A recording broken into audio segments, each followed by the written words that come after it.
She texts the CEO boss by mistake. Hours later, the hospital called him about a baby. Hello everyone. Before we begin today's story, I have a small favor to ask. Please hit subscribe and turn on the notification bell so you never miss our channel's new videos. It is quick, free, and the best way to support us in bringing you more dramatic stories. Your support means the world to us. Where are you watching from? Drop your city or country in the comments below. Thank you very much. The night was quiet except for the soft hum of a refrigerator and the distant siren of an ambulance echoing through the narrow street. Emma Johnson sat on the edge of her worn-out couch, the glow of her phone illuminating her tired face. Her 5-month-old son, Noah, was asleep in a crib beside her, his breathing shallow but steady. The baby formula can on the counter was almost empty, and Emma's checking account had less than $5. She hesitated, staring at the text she had just typed. James, I know you are tired of helping me, but Noah's fever is back. I just need $40 for the medication. I will pay you back Friday. Her thumb hovered over the send button. Pride told her not to, but fear for her child made her press it. The message sent. A soft chime followed, sealing her desperation into digital air. She exhaled shakily and rubbed her temples, praying her brother would not be angry. 3 miles away, in a glass-walled office overlooking downtown Seattle, Alexander Reed's phone buzzed on his desk. The chief executive officer of Meridian Technologies rarely used his personal number. It was reserved for family, old friends, and emergencies. When he glanced at the message, his brow furrowed. James, I know you are tired of helping me. He reread the words twice. The raw honesty in them stopped him. It was clearly a wrong number, yet something about it tugged at him, like a memory he could not quite reach. He typed a short reply. I think you have the wrong number. On the other side of the city, Emma's heart dropped when she saw the response. She checked the number. 1 digit off. I am so sorry. Please ignore this. I texted the wrong person. Her fingers trembled as she set the phone aside. She felt humiliated, foolish, and utterly alone. Alexander stared at the screen. He should have left it at that. But the mention of a baby and the tone of exhaustion in those few lines gnawed at him. Before he could stop himself, he typed again. Is your baby okay? Emma blinked at the new message, confusion mixing with suspicion. Who was this stranger? We will manage. Sorry again, she wrote, trying to end the conversation. A new message appeared almost instantly. I could help, no strings attached. Emma shook her head and whispered to herself. There are always strings. She replied, I do not take money from strangers. Alexander smiled faintly at her caution. Smart policy, he typed. Then consider me not a stranger. My name is Alex. Emma stared at the name glowing on her phone. Something about it felt different, measured, calm, not predatory. Still, she hesitated. Why would you help someone you do not know? She asked. In his office, Alexander looked out at the skyline, the city lights blurring like reflections of his own sleeplessness. Because once, he typed slowly, someone helped me when I did not deserve it. For a moment, neither of them moved. Two people from opposite worlds, connected by a single misplaced digit, unaware that one message had already changed everything. Emma stared at her phone long after the last message came through. The screen dimmed, reflecting the faint shimmer of tears in her eyes. She wanted to believe in kindness, but experience had taught her that good intentions often came with a hidden price. She placed the phone face down on the coffee table, turned off the flickering lamp, and curled up beside Noah's crib. Outside, the rain had begun again, tapping softly on the cracked window pane. The small apartment smelled faintly of baby powder and instant noodles. She whispered a prayer that tomorrow would be easier. Across the city, Alexander Reed sat in his silent office, the city lights below shimmering like 1,000 restless thoughts. The message thread remained open on his phone. He was a man who made billion-dollar decisions every day without hesitation, yet one short conversation with a stranger had left him unsettled. He closed his laptop, loosened his tie, and leaned back in his chair. His assistant, Rachel, had left hours ago. He thought about the baby mentioned in the text, about the desperation between those words. Maybe he had once known that kind of struggle before success buried it under layers of privilege and power. The next morning, Emma woke to the thin cry of her son. The digital clock on the wall read 6:45 in the morning. She lifted Noah gently, his forehead warm but not as hot as the night before. Relief washed over her, though the worry remained. She prepared his bottle with the last of the formula, adding an extra ounce of water to make it stretch. When she looked at the can, only a thin layer of powder clung to the bottom. She sighed. That meant another trip to the store and another impossible decision between food, medicine, and rent. She placed Noah in his stroller and checked her phone, half expecting another message from the mysterious Alex. There was none. Somehow, that disappointed her. She shook it off and got ready for her part-time shift at the diner. The cold morning air bit at her cheeks as she pushed the stroller down the cracked sidewalk. At the same time, Alexander sat at his breakfast counter, coffee steaming beside his tablet. His mind was not on the quarterly reports, but on the woman from the text. He had tried to ignore it, but something inside him refused to move on. The memory of his late sister came uninvited, her struggle as a single mother before her passing 2 years ago. Maybe that was why the message had struck him so deeply. He opened his phone again and scrolled back through the conversation. There it was, her words about her baby's fever and her promise to pay someone back. A trace of pride, even in desperation. He respected that. Without overthinking, he forwarded the number to his head of security with a short note. "Find out who owns this number," quietly. By noon, he had his answer. The report was brief. Emma Johnson, 27 years old, currently unemployed after being laid off from an accounting firm 3 months ago. Single mother, 1 child, Noah Johnson. No criminal record. Address listed in the lower part of the city, in a neighborhood he had not visited in decades. Alexander sat back, the file still open in his hand. Curiosity turned into concern. He wanted to help, but how could he do so without crossing the line between compassion and intrusion? That evening, Emma returned home exhausted from her shift, her feet aching, her uniform damp from spilled coffee. The mailbox held a single envelope with no return address. Inside was a gift card to a local grocery store and a note that read, "For Noah, no strings attached, from a friend." Her breath caught. She looked around the hallway, half expecting someone to appear. No one did. She clutched the card to her chest, torn between gratitude and fear. She whispered, "Alex," but only the hum of the hallway lights answered. That night, she bought formula, fresh fruit, and a small stuffed bear for Noah. It had been months since she had been able to buy something that was not essential. As she placed the items on the checkout counter, she could not help but smile. For the first time in weeks, she felt like things might turn around. Back in his penthouse, Alexander received a message from his security chief. Delivery completed. She accepted. He exhaled slowly. Something inside him softened. He typed a short message but hesitated before sending it. Then his phone buzzed before he could decide. It was an unknown number. "Mr. Reed, this is Dr. Green from St. Luke's Hospital. We found your number listed as an emergency contact for a patient named Emma Johnson.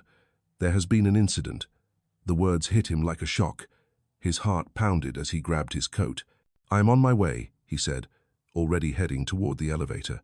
For reasons he could not fully explain, the life of a woman he had never met suddenly mattered more than all the meetings he had ever attended. The night air outside St. Luke's Hospital was cold and sharp, carrying the distant hum of traffic and the sterile scent of disinfectant. Alexander Reed stepped out of his car, his mind racing faster than his heartbeat. He had no idea why his name was on an emergency contact form for a woman he had never met, but something in his chest told him it could not be a coincidence. Inside, the lobby lights glared against the polished floors. A nurse at the reception desk looked up as he approached. "Good evening. I received a call about Emma Johnson," he said, his voice steady but tight. The nurse glanced at the computer screen, then nodded. "She was brought in about an hour ago, collapsed at her apartment, severe exhaustion and dehydration. Her baby is with the pediatric unit for observation. Please wait here. The doctor will speak with you." Alexander thanked her quietly and sat in one of the plastic chairs, his hands clasped together. He had spent years negotiating with board members, facing the toughest executives in the industry without breaking composure. But now his palms were slick with sweat. Minutes stretched painfully slow until a woman in a white coat approached him. "Mr. Reed?" she asked. "I am Dr. Green. Miss Johnson is stable, but her body simply gave out. Malnutrition, stress, and exhaustion. She has been running on empty for too long." Alexander exhaled, a long sound of relief and guilt combined. "Is she awake?" "Not yet." Dr. Green said softly. She needs rest. As for the baby, Noah, he is fine. A mild fever and dehydration, but we are monitoring him closely. Thank you, Alexander replied. May I see them? The doctor hesitated for a moment, then nodded. A few minutes only. The hallway smelled of antiseptic and faint hope. When he entered the small room, the hum of the heart monitor greeted him first. Emma lay on the narrow bed, her skin pale, her hair falling messily across the pillow. Even in sleep, she looked tense, as if she could not allow herself to fully rest. In the corner crib, baby Noah stirred softly, his tiny hand twitching against the blanket. Alexander stood frozen for a long time. He did not know these people, yet he felt responsible. Maybe it was his fault for involving himself, or maybe fate had simply pushed him to this point. He moved closer, careful not to make a sound, and looked at the small stuffed bear lying beside the crib, the same one he had seen listed in the report from his security team. He smiled faintly. So, you got my gift, he whispered. Emma's eyelids fluttered, and a weak voice murmured, Who are you? Alexander stepped back immediately. I am sorry. I did not mean to startle you. I am Alex, from the messages. Confusion clouded her tired eyes, then realization dawned. The man from the wrong text? He nodded. When the hospital called, they said you listed me as an emergency contact. I was worried. Emma frowned slightly. I do not remember writing your name. I must have been too dizzy. Her voice cracked with embarrassment. I did not mean for you to come. I am glad I did, Alexander said gently. You are safe now, and so is Noah. She turned her head toward the crib, relief softening her features. Thank God, she whispered. He had been crying all night. I thought I could handle it. I thought I was strong enough. Her words carried no self-pity, only exhaustion and truth. Alexander hesitated, then spoke quietly. You are stronger than most people I know. She looked at him for a long moment, as if trying to decide whether to trust him.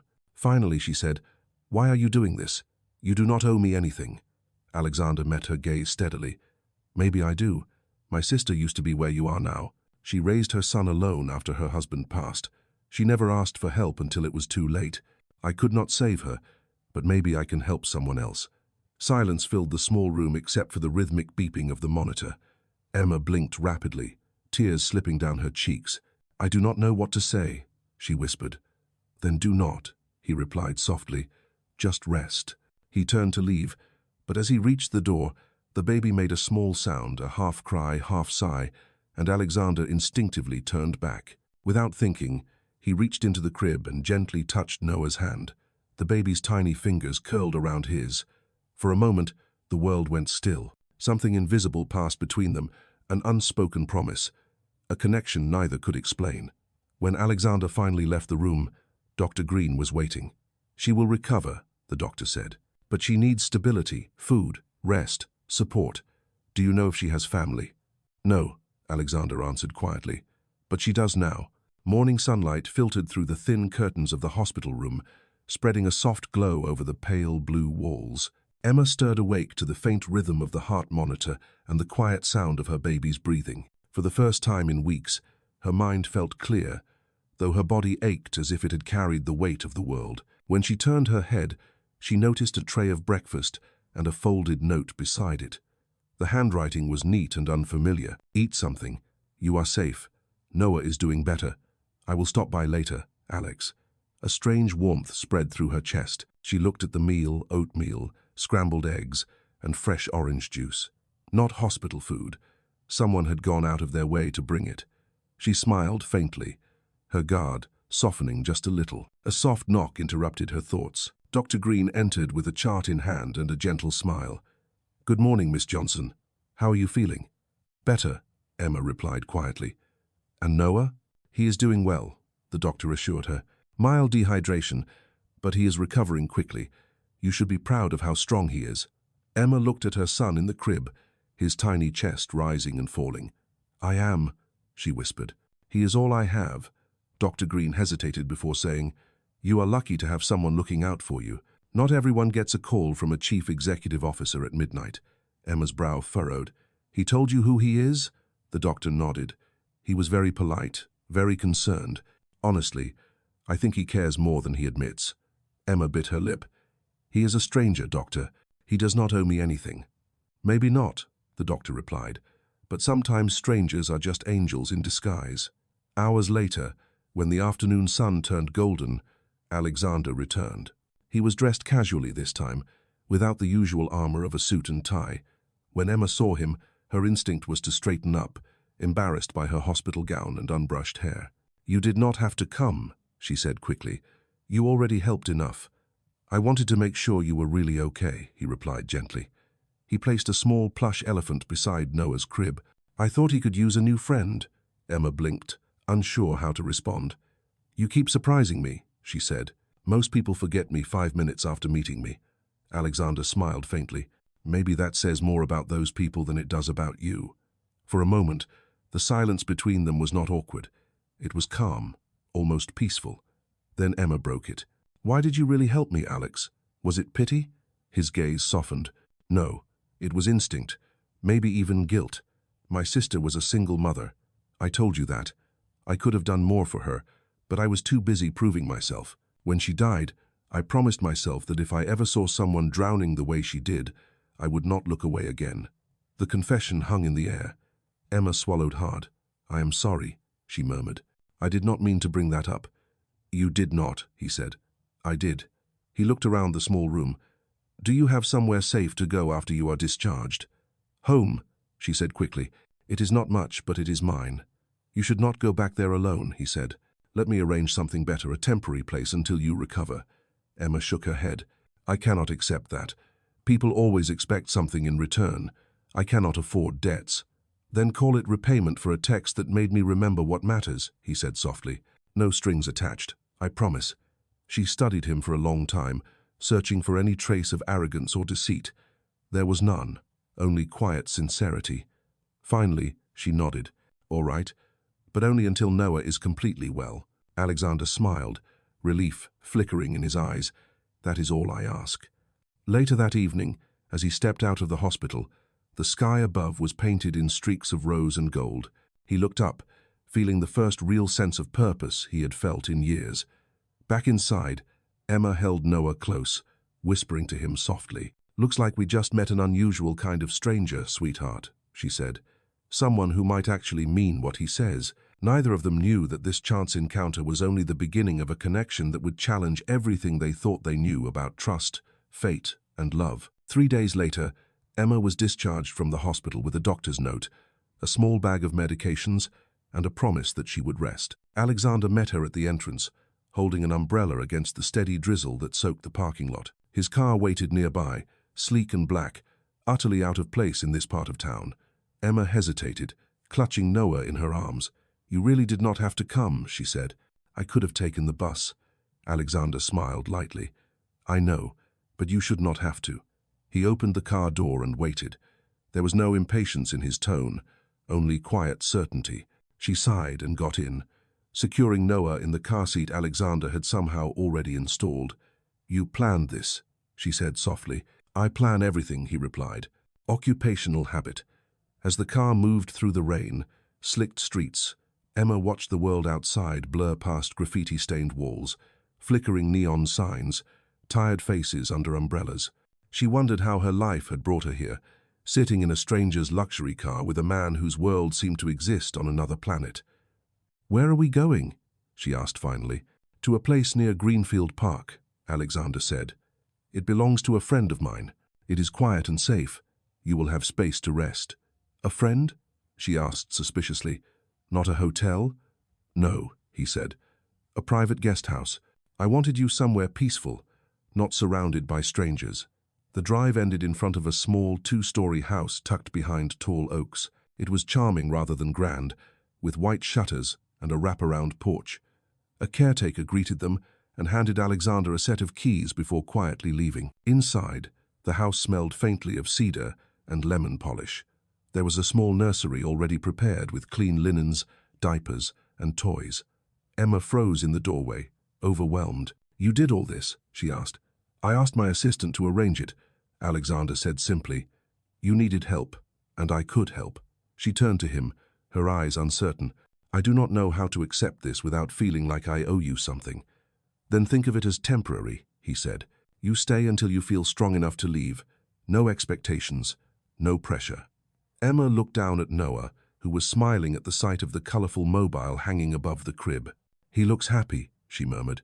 Then that is all that matters, Alexander said quietly. The first evening in the house was the first real peace Emma had known in months. She bathed Noah in warm water, fed him slowly, and finally put him to sleep in the soft crib. When she came out to the living room, she found Alexander sitting by the window with a cup of coffee. He looked different here, less like a powerful executive, more like a man remembering how to breathe. You did not have to stay, she said. I just wanted to make sure you settled in, he replied. Then I will go, but I might check in once in a while if that is all right. She nodded. I think I would like that. He rose, ready to leave, but paused at the door. You are stronger than you think, Emma, he said. Do not forget that. When he left, the house felt strangely quiet. Emma walked through the rooms, touching the furniture as if to confirm it was real. She sat by Noah's crib, listening to his gentle breathing. Maybe people like him still exist, she whispered. Over the next few days, she began to recover. Her color returned, her steps grew steadier, and for the first time, she laughed freely when Noah tried to grab his toy bear. Alexander called once a day, never intruding, just checking in. His voice was calm and reassuring. Do you have everything you need? He asked. Yes, she always answered, though part of her wanted to say she needed him to stop sounding so distant. One evening, as she was preparing dinner, the doorbell rang. She opened it to find a woman in a tailored suit holding a tablet. Good evening. I am Rachel, Mr. Reed's assistant, she said politely. He asked me to bring you some documents. Emma frowned. Documents? Rachel handed her a folder. Inside were papers offering her a part-time remote accounting job at Meridian Technologies, Alexander's company. Emma looked up in disbelief. He cannot be serious. Rachel smiled faintly. He is very serious. He thought you might prefer to work from home while you care for your child. Emma stood speechless. Her fingers trembled slightly as she touched the contract. For the first time in a long while, she felt something unfamiliar but powerful, a sense of stability, of being seen. She whispered to herself, maybe this is the beginning of something I never dared to hope for. The next morning, Emma sat at the kitchen table of the small guest house, with the folder still open in front of her. Sunlight streamed through the lace curtains, catching the edge of the papers like a quiet promise. She reread the letter attached to the job offer, each word written in Alexander's careful tone. You deserve a chance to rebuild, it said. This position will allow you to work from home, set your own hours, and focus on your recovery and your son. You owe me nothing. The words felt too kind, almost unreal. She glanced over at Noah playing with his stuffed bear on the rug, babbling happily. For the first time in months, the weight pressing on her chest began to lift. She picked up her phone, her thumb hovering over Alexander's name. After a moment of hesitation, she pressed call. He answered on the second ring. Emma, he said, his voice warm. I hope Rachel did not overwhelm you. Overwhelm me, she repeated, almost laughing. You offered me a job, Alex. I have not worked in months. This is... Her voice faltered. I do not know what to say. Then just say yes, he replied gently. You are good with numbers. The company could use someone with your skills, and you deserve stability. Emma closed her eyes for a moment. You keep saying that word, she said softly. Stability. You make it sound like it is something I can actually have. You can, Alexander said, and you will. She smiled faintly. All right, I will do it. Good, he said. Rachel will help you set up the system tomorrow. Welcome to Meridian Technologies, Miss Johnson. The next day, Rachel arrived again with a laptop, a company badge, and a patient smile. She showed Emma how to log in to the secure network, how to access reports, and how to send files. You will start part-time, Rachel explained. Simple accounting audits and data entry for now, nothing stressful. That sounds perfect, Emma said. When the lesson ended, Rachel looked around the cozy kitchen and smiled. You know, he has never done this for anyone before. Emma frowned. What do you mean? Mr. Reed, Rachel said. He has helped charities, donated to hospitals, but never personally arranged a job or housing for anyone. You must have made quite an impression. Emma flushed. I did not mean to. I was just desperate. Sometimes desperation shows us who we really are, Rachel replied softly before leaving. That evening, after Noah fell asleep, Emma sat by the window with her laptop open.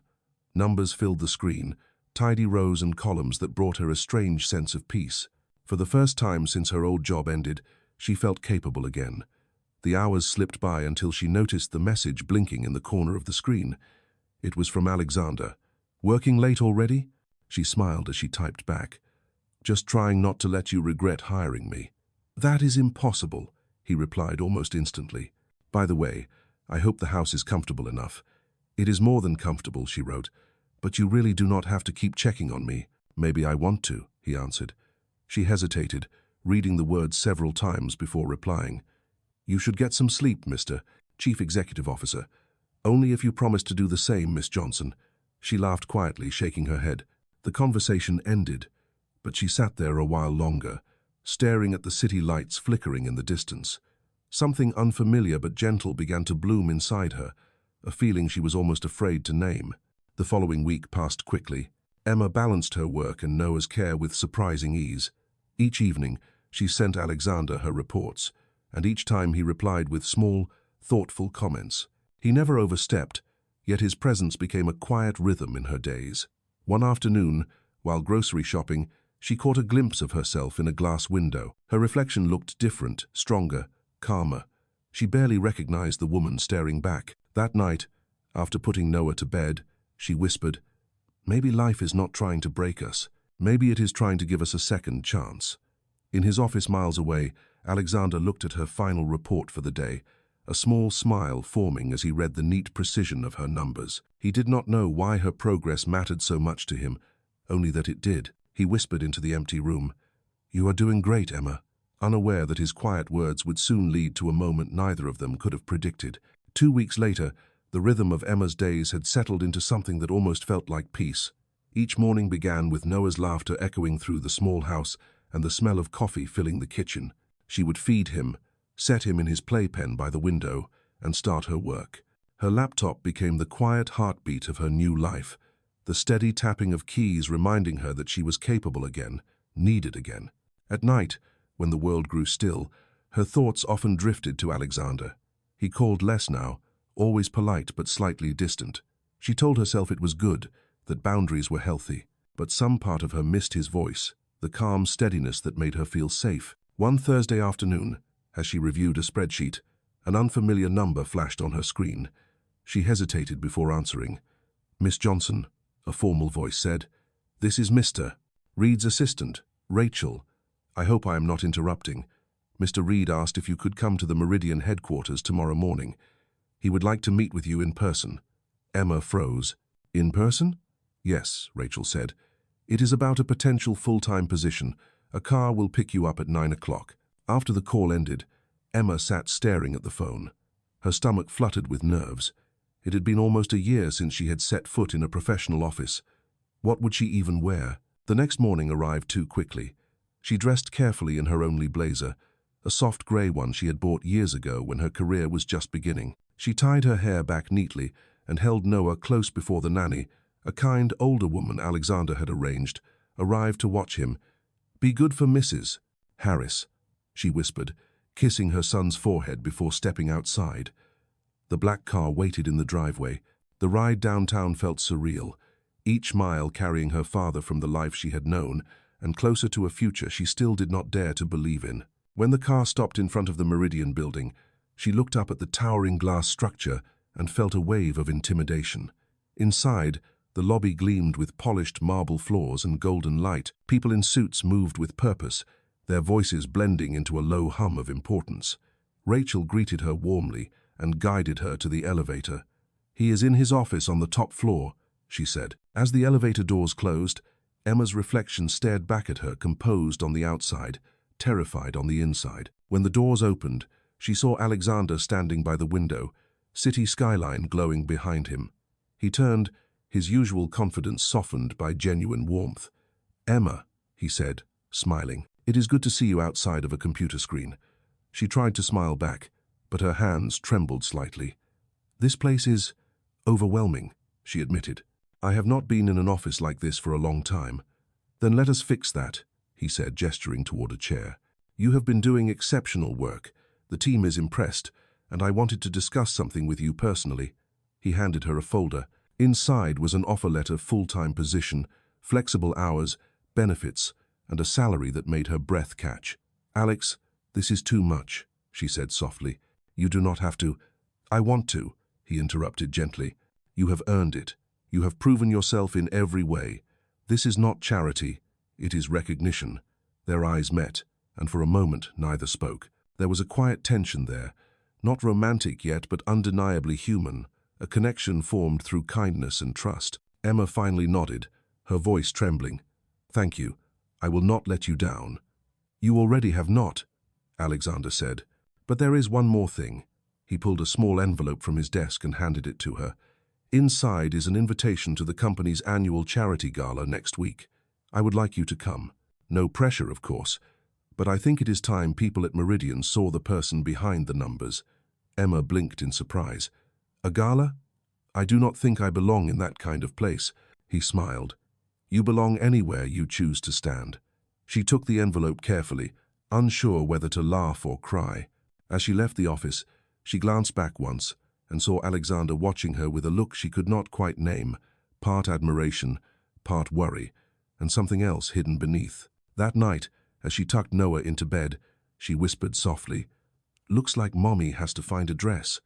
For the first time in years, her reflection in the mirror did not look like survival. It looked like possibility. The week leading up to the Meridian Charity Gala felt like a blur for Emma. Between balancing work, caring for Noah, and the quiet nerves that built each day, she barely noticed how time passed. The small house that once felt like a refuge now buzzed with anticipation. One evening, she stood in front of the mirror, adjusting the navy blue dress Rachel had delivered earlier that day. It was simple but elegant, its soft fabric falling perfectly against her figure. When she looked at herself, she almost did not recognize the woman staring back. There was confidence in her posture, light in her eyes, and a spark that had been missing for far too long. Noah giggled from his crib, clapping his small hands as if approving. "What do you think, sweetheart?" she asked, smiling. "Do I look okay?" His laughter was answer enough. The night of the gala arrived with crisp autumn air and the faint glow of city lights reflecting on the wet pavement. A car arrived right on time, and as Emma stepped inside, she took a deep breath to calm her racing heart. The venue was the Grandwood Hotel, a place she had only ever seen in magazines. The ballroom shimmered with golden chandeliers and soft classical music. Waiters glided between tables carrying trays of champagne, and laughter echoed in polished tones. She felt out of place the moment she stepped in, clutching her small purse like a shield. Then she saw him. Alexander stood near the center of the room, speaking with a group of board members. He looked effortlessly composed in his black tuxedo, his presence commanding yet gentle. When his eyes found hers across the room, he paused mid-sentence. A small, almost imperceptible smile touched his lips. He excused himself from the group and walked toward her. "You came," he said softly. "I was not sure you would." "You invited me," she replied, her voice steady though her hands trembled slightly. "I could not exactly say no." His smile widened. "You look incredible." "So do you," she said, surprising herself. He offered his arm. "Let me show you around." As they walked through the crowd, whispers followed them. Some guests recognized her from the company's recent internal news. Others were simply curious about the unknown woman beside the chief executive officer. Emma tried to ignore it, focusing instead on Alexander's calm voice as he introduced her to several key team members. Every introduction carried a quiet pride in his tone, as if she were someone important. Later, when the speeches ended and the music shifted to a slow melody, Alexander turned to her. "Dance with me?" he asked. "I do not really dance," she protested. "Neither do I," he said, extending his hand. "But I will risk embarrassment if you will." She hesitated only a second before placing her hand in his. The moment their palms touched, something warm surged between them. He guided her gently to the center of the floor. The world around them blurred, the lights, the music, the crowd all fading until it felt like only the two of them existed. "You have changed, Emma," he said quietly. "You stand taller now." "Maybe because someone believed I could," she replied, her voice soft but certain. Their eyes met, and for a fleeting moment, everything unspoken hung in the air. Then the moment broke when Rachel approached, whispering something to Alexander's ear. His expression shifted, tension replacing warmth. "Excuse me," he said quickly. "There is something I need to take care of." He stepped away, leaving her alone on the dance floor. Emma watched him disappear into the crowd, unease stirring in her chest. She turned toward the exit to get some air when she overheard two men near the bar speaking in hushed tones. "Did you hear? Someone leaked the employee reports. The chief executive officer is furious." "Yeah. Apparently one of the new hires had access." Emma froze. New hire. That meant her. Her pulse quickened as panic rushed through her. She had done nothing wrong, but fear gripped her anyway. Before she could move, Rachel appeared again, her face unreadable. "Mr. Reed would like to see you in the private lounge," she said. Emma followed silently, heart pounding. The quiet room at the end of the hallway felt miles away from the glamour of the ballroom. Alexander stood by the window, his jaw tight, his phone still in his hand. When he turned, his expression was conflicted, anger mixed with disbelief. "Emma," he said slowly, "we need to talk." The words hung heavy in the air, and Emma felt her stomach twist. The night that had begun like a dream suddenly felt like the edge of a storm. Emma stood frozen in the doorway of the private lounge, her pulse hammering in her ears. Alexander's posture was rigid, his hands clenched at his sides as he turned to face her. The city lights behind him painted sharp lines across his face, making him look colder than she had ever seen him. "Alex, what is going on?" she asked, her voice trembling. "I heard people saying something about leaked reports." His eyes met hers, and there was hurt there beneath the anger. "Confidential data from the accounting division was sent to an external source," he said slowly. "The system logs point to your access credentials." The words hit her like a physical blow. "What? That is impossible," she said, stepping forward. "I would never do something like that." "I want to believe you," he replied, his tone tight. "But the timing, the files, everything leads back to your account. Someone used your login from your system at the guest house. Then someone hacked it," she said quickly. "You said your team installed that equipment. Maybe it was compromised. Please, Alex, you know me." He closed his eyes for a moment, as if fighting an invisible battle. When he opened them, his voice softened but stayed firm. "I want to believe you, Emma, but the board is already aware. They are demanding an investigation. I had to pull you off the internal systems until we can clear this up." Her throat tightened. "You suspended me." "Temporarily," he said, avoiding her gaze. "It is procedure." She took a shaky breath, the pain sharper than she expected. "You told me I could trust you," she whispered. "You said I was safe." His jaw flexed.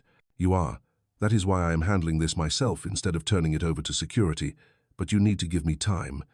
"Time?" she echoed, her eyes shining with tears. "Time for what?" "For you to decide whether I am a liar." The silence between them stretched, heavy and unkind. Finally, Alexander said quietly, "I will find the truth. I promise you that." Emma turned away, unable to look at him. "I thought I already had," she said softly before leaving the room. The echo of her heels on the marble floor followed her down the hallway like a broken heartbeat. Outside, the cold air bit at her skin as she waited for the car to take her home. She did not cry until she reached the empty guest house, where Noah slept peacefully, unaware of the storm surrounding them. She sank into the couch, burying her face in her hands. The betrayal stung, not because of the accusation itself, but because of who it came from. Over the next 2 days, everything felt different. Her company email access was gone. Rachel did not return her calls. The only contact she received was an automated message from Meridian's Human Resources Department confirming her suspension pending investigation. Each time her phone buzzed, her heart leapt, hoping it was Alexander, but it never was. On the third morning, a knock came at the door. She opened it to find a delivery man holding a small brown envelope. Inside was a single note written in neat handwriting. "Trust no one inside Meridian. Someone is framing you. Meet me at Greenfield Cafe at 6 o'clock tonight." There was no signature, but at the bottom corner, she recognized a small initial R. Rachel. That evening, she left Noah with Mrs. Harris and walked to the cafe under a grey sky heavy with rain. The cafe was nearly empty when she arrived. Rachel was sitting in the corner, her expression tense. "I should not even be here," she said quietly when Emma sat down. "The leak did not come from you, but someone wants Alex to think it did." "Who?" Emma whispered. "The board," Rachel said. "Or at least someone on it. They think he is distracted, that his focus on you makes him weak. They used your access to make it look like you were responsible. If they can remove you, They can control him. Emma's heart pounded. Then he has to know this. Rachel shook her head. He will not believe it without proof. And right now, they are feeding him information that makes you look guilty. You need to stay quiet until I can get what we need. Why are you helping me? Emma asked. Rachel's eyes softened. Because he is a good man, and you are the first person who has made him remember that. As Emma left the cafe, the rain began to fall in slow, heavy drops. She looked up at the sky, her heart torn between fear and determination. For the first time, she realized this was no longer just about survival, it was about protecting the truth, even if it meant standing alone. The following morning, Emma woke with the weight of worry pressing on her chest. The sky outside was grey, matching the heaviness in her heart. She watched Noah sleeping peacefully in his crib, unaware of the storm his mother was caught in. She whispered, "It will be all right, my love." Though she did not fully believe it. She brewed coffee and stared at her silent phone. There had been no word from Alexander since the night at the gala. She wanted to reach out, to explain again, but Rachel's warning echoed in her mind. Trust no one inside Meridian. So she waited, restless and afraid, but also determined. By mid-morning, Rachel called using a private number. "I found something," she said quickly, "but I cannot talk long. Meet me again tonight. Same cafe, 7 o'clock. Before Emma could respond, the call ended. That day felt endless. She tried to distract herself with chores, but her mind kept spinning. She replayed every conversation she had ever had with Alexander, every glance, every word, trying to find proof that he still believed in her. When evening came, she left Noah with Mrs. Harris again and walked through the cold drizzle toward Greenfield Cafe. Inside, the air was thick with the smell of coffee and rain-soaked coats. Rachel was already there, looking tense. She slid a flash drive across the table. "These are the system logs from the night of the breach," she said in a low voice. "I had to risk my job to get them. They show that the access originated from a device located inside Meridian's corporate office, not your home system." Emma's heart raced. "Then this clears me." "It should," Rachel said, "but you need to give it directly to him. No one else can see it first." "You want me to go to him?" Emma asked. "He has not spoken to me in days." "Then make him listen," Rachel said firmly. "He deserves to know the truth." That night, Emma drove downtown, her hands trembling on the steering wheel. The city lights blurred through the rain. When she reached Meridian Tower, security recognized her from before but hesitated. "I need to see Mr. Reed," she said with quiet urgency. "It is important." They made a quick call before letting her through. She rode the elevator up, her reflection in the mirrored walls showing both fear and resolve. When the doors opened, Alexander was standing by his desk, clearly surprised. "Emma," he said, "you should not be here." "I had to come," she said, holding out the flash drive. "This proves I did not do what they said. Please, just look." He hesitated, then took it, plugging it into his computer. The screen filled with lines of data, timestamps, and network codes. His eyes scanned quickly, his brow furrowing deeper with every second. When he finally looked up, there was a mix of anger and relief in his face. "This came from inside Meridian," he said quietly. "Someone inside the company did this." "Rachel found it," Emma said. "She said someone wanted to make you believe I was the problem. They wanted to control you." Alexander's expression hardened. "The board," he muttered. "They have been trying to undermine me for months." He turned to her, guilt heavy in his eyes. "I am sorry, Emma. I should have trusted you from the beginning." Her throat tightened. "I just needed you to believe me," she said softly. "That is all." "I do," he said, completely. Before she could respond, his phone buzzed on the desk. He glanced at the screen, his face paling. "They know you are here," he said. "Security is on their way up. They will not stop until they make you look guilty again." "Then what do we do?" she whispered. He grabbed his coat and the flash drive. "We prove them wrong. But first, we disappear long enough to figure out who is behind this." Emma stared at him, unsure whether to be afraid or relieved. "Disappear? Just for a few days," he said. "Until I can bring this evidence to the right people." He looked at her, his voice softening. "Do you trust me?" For a long moment, neither moved. Then she nodded. "Yes." He smiled faintly. "Then let us go." As they slipped out through a side exit into the rain-soaked alley, Emma felt her fear give way to something else, a quiet, fragile hope that maybe, this time, fate was on her side.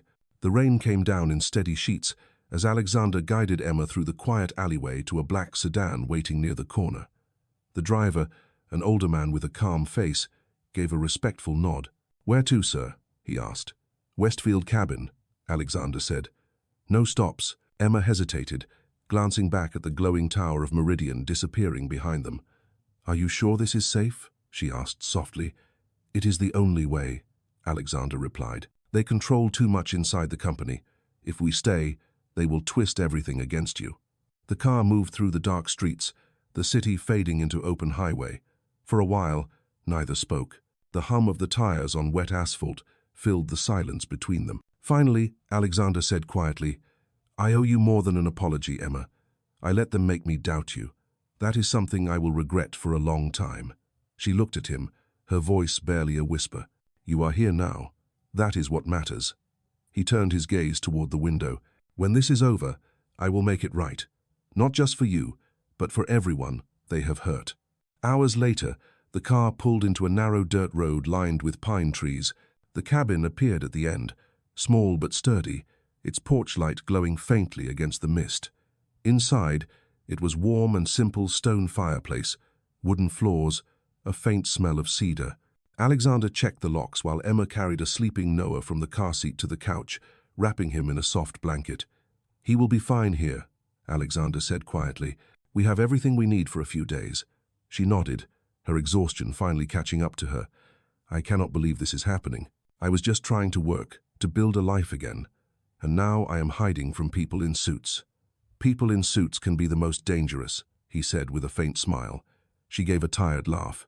"I never imagined a chief executive officer would say that." "Neither did I," he admitted. They sat by the fire, the flames painting golden light across their faces. For a long moment, there was only the crackling sound of burning wood. Then Alexander pulled the flash drive from his pocket. "The evidence is solid," he said. "If we can trace the internal access, we can expose who planted it. But to do that, I need to contact someone outside the board, someone I can trust completely." "Who?" Emma asked. "An old friend in federal investigation," he said. "She helped me years ago when Meridian was being audited. If anyone can verify this data, it is her." "Do you think she will help?" "She owes me a favor," he said simply. Emma watched him as he spoke, noticing the quiet determination in his eyes. It was the same steadiness that had drawn her in from the beginning, the calm strength of a man who carried too much but never showed it. "You could have stayed safe," she said softly. "You did not have to come with me." "I did," he replied, "because walking away from you would have been the same mistake I made once before." She frowned slightly. "Your sister?" He nodded. "I saw her struggle, and I told myself she would be fine. I told myself I was too busy to help. When she was gone, I promised that if I ever saw someone like her again, someone fighting alone, I would not ignore it." The silence that followed was heavy but tender. Emma looked down at Noah, sleeping soundly. "Maybe she sent you," she said quietly. Alexander's eyes softened. Maybe she did. Outside, the wind shifted through the trees, carrying the faint smell of rain. Inside the cabin, the fire crackled lower. Emma leaned back against the couch, exhaustion finally overtaking her. As she drifted to sleep, Alexander sat awake, watching the shadows move across the floor. For the first time in years, he felt something beyond duty, something like purpose, fragile but real. He whispered to the quiet room, "I will protect them, whatever it takes." The following morning arrived grey and cold, the forest outside the cabin wrapped in mist. Emma woke to the soft crackle of the fireplace and the faint aroma of coffee. For a brief moment, it felt like a dream, quiet, safe, untouched by the chaos they had fled. But when she saw Alexander at the small wooden table, laptop open and phone pressed to his ear, reality settled back in. "Yes, I understand," he was saying quietly. "No, keep it off the record for now. I will send you the files in person." He ended the call and looked up, exhaustion etched in the lines of his face. "That was my contact. She is willing to meet tonight," he said. "She is driving up from the city." Emma nodded, wrapping her hands around the warm mug he had set beside her. "Do you trust her?" "With my life," he said simply. She studied him for a moment. "You always sound so certain, even when everything is falling apart." He gave a faint smile. "Someone has to. The day passed quietly. Noah played on the rug near the fireplace, his laughter occasionally breaking through the tension like sunlight through clouds. Alexander tried to work, but his mind kept circling back to the same worry. What if they were already being tracked? What if someone inside Meridian knew about the flash drive? He checked the window often, scanning the tree line. By dusk, the first headlights appeared through the fog. A silver sedan pulled up beside the cabin, and a woman in her 40s stepped out, wearing a dark coat and a serious expression. "Agent Dana Wells," she introduced herself when Alexander opened the door. "You really know how to make things complicated, Alex." "You always did like a challenge," he replied. She smiled briefly, then turned her sharp gaze toward Emma and Noah. "So this is the woman the board is trying to destroy." Emma stiffened, unsure how to respond. "I did not do what they said," she said quietly. "We know," Dana replied. "I have already seen part of the digital trail. Whoever set you up was sloppy. They used an internal proxy, probably one of the board's own devices." "Can you prove it?" Alexander asked. Dana nodded. "If I can decrypt the full data set from that flash drive, yes, but I will need time and a secure network. I cannot risk doing it here." "Then we go with you," he said. "No," she replied firmly. "They are already watching the highways and company communications. If you show up with her, it will confirm everything they suspect. Stay here. I will call when I have what I need." Alexander hesitated but agreed. As she prepared to leave, Dana turned to Emma. "You have made powerful enemies, Miss Johnson, but you also have something they do, not a man willing to risk everything for you. That kind of loyalty does not come cheap in this world." With that, she left, her car disappearing into the fog. The cabin grew silent again. Emma stood by the window, staring into the darkness. "Do you really think she can fix this?" she asked. "If anyone can, it is Dana," Alexander said. "But until then we have to stay hidden. And if they find us, they will not," he said firmly. But even as he said it, a flicker of unease passed through his eyes. Hours later, long after Noah had fallen asleep, Emma found Alexander outside on the porch, staring into the endless black of the forest. "You should rest," she said softly. "So should you," he replied without turning. "But I know you will not until this is over." She stepped closer, wrapping her arms around herself against the chill. "You are risking everything for me," she said. "Why?" He turned to face her. "Because somewhere between your first message and now, you reminded me what it means to care about something real. Money, power, reputation, they do not mean anything if I lose who I am." For a moment, the world seemed to pause. The wind rustled through the pines, and the faint glow from the fire inside reflected in their eyes. Emma whispered, "Then promise me one thing." "Anything," he said. "No matter what happens," she said, her voice steady. "You do not let them destroy the good in you." He looked at her for a long moment before nodding. "Only if you promise the same." Inside, the baby stirred, breaking the silence, and they both turned toward the sound. The warmth of the cabin called them back, and as they stepped inside, Alexander knew that whatever came next, the line between fate and choice had already been crossed.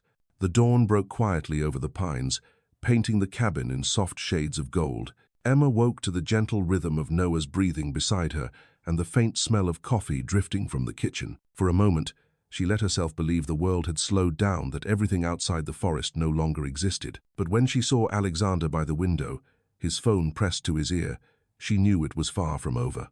"Yes," he said firmly. "Send it to the board and the federal regulators at the same time. No one moves until the press release goes live." He ended the call and looked at her, his expression a mix of exhaustion and relief. "Dana did it," he said. "She decrypted the data. The evidence is irrefutable. They traced the leak back to 2 board members. They used your access credentials to cover their tracks." Emma exhaled, her shoulders trembling. "So it is over?" "Almost," he said. "But once the report goes public, there will be backlash. They will try to shift the narrative, blame me for exposing them. I do not care. The truth wins this time." She stepped closer, her eyes searching his. "You could lose everything." "Maybe," he said quietly, "but at least I will lose it doing the right thing." A few hours later, the storm began. News outlets broke the story, headlines flashing across every screen.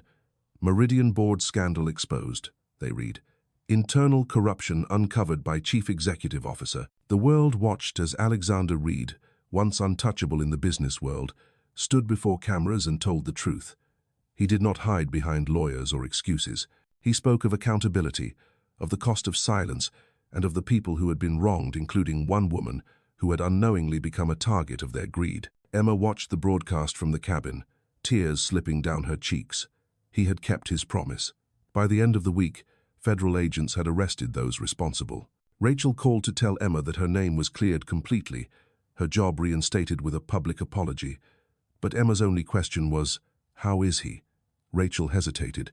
"He resigned, Emma. He said Meridian needs a clean slate, not another fight. He left the city this morning." The news left a hollow ache in her chest. That night, she walked out onto the porch, the air cool and still. The forest around her whispered softly, like it was keeping secrets. She thought of all the things Alexander had done, how he had believed in her, fought for her, risked everything to protect what was right. And now he was gone. Days turned into weeks. Life began to steady again. Emma returned to work remotely, spending her days balancing spreadsheets while Noah played nearby. But every time the phone rang, she hoped it was him. It never was. Then, one evening in early spring, as the last light faded, there was a knock on the door. She opened it, and there he was, standing on the porch, rain clinging to his coat, eyes tired but warm. For a long moment, neither spoke. Then he said softly, "I promised I would come back when it was safe." Emma's breath caught. "You should have called. I was not sure you would want me to," he admitted. She smiled through her tears. "You are a fool, Alex." "So I have been told," he said, stepping closer. "But maybe a lucky one." He glanced past her to where Noah was peeking from behind the couch, clutching his stuffed bear. Alexander smiled and crouched down. "Hey, buddy, you remember me?" Noah giggled and nodded, holding out the bear. "He still has it," Alexander said quietly. "Good sign." Emma laughed softly, wiping her eyes. "We kept it clean." He looked back at her, his expression gentle. "You kept everything alive, Emma. You reminded me that not all mistakes ruin us, some just lead us to where we belong." She took a step forward until they were only inches apart. The silence between them was no longer heavy. It was full of peace. The rain fell softly around them, and for the first time, neither felt the need to run. Alexander reached out, brushing a raindrop from her cheek. "You once said, 'I should not lose the good in me,'" he whispered. "You helped me find it again." Emma smiled through her tears. "Then promise me one more thing. Anything. This time, stay." He looked at her, the storm finally quiet in his eyes, and nodded. "I will." In that quiet cabin, under the sound of rain and the soft laughter of a child, the chaos of the past finally faded, and for both of them, the world began again, not as strangers bound by chance, but as two hearts that had found their way home. In this emotional and cinematic journey of love, redemption, and destiny, a struggling single mother accidentally texts a powerful chief executive officer and changes both of their lives forever. Through heartbreak, betrayal, and courage, their bond proves that even in the darkest moments, compassion can rewrite fate. This is one of those rare millionaire stories that reminds us that true wealth lies not in money, but in kindness. As the truth unfolds and justice finds its way, these millionaire stories reveal the beauty of second chances and the strength found in vulnerability. When power meets humility, the world sees that love still matters, and this tale stands among the most inspiring millionaire stories ever told. It touches hearts, uplifts souls, and delivers a timeless message that humanity is the greatest treasure. Dive into the world of hope, healing, and emotional connection through one of today's most moving millionaire stories. A reminder that no fortune can buy the courage it takes to be kind.